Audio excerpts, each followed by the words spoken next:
एक ही थी मंजिल अपनी मगर राहें हो गई जुदा।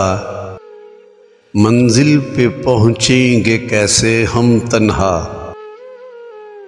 धीरे धीरे कर लिया सबने हमसे किनारा। नाज था हमें जिस पे वो भी रहा ना हमारा।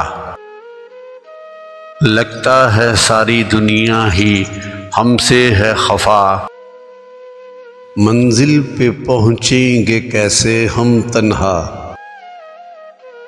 देखा न किसी ने मेरी बेबसियों का नज़ारा। सामने है भंवर ओझल है किनारा। शब्बे तन्हाई है और चांदनी के सामने है घटा। मंजिल पे पहुँचेंगे कैसे हम तन्हा। वो ऐसा तो ना था जैसा लोग कहते हैं उसे। हम मानते ही नहीं कि वो था बेवफा।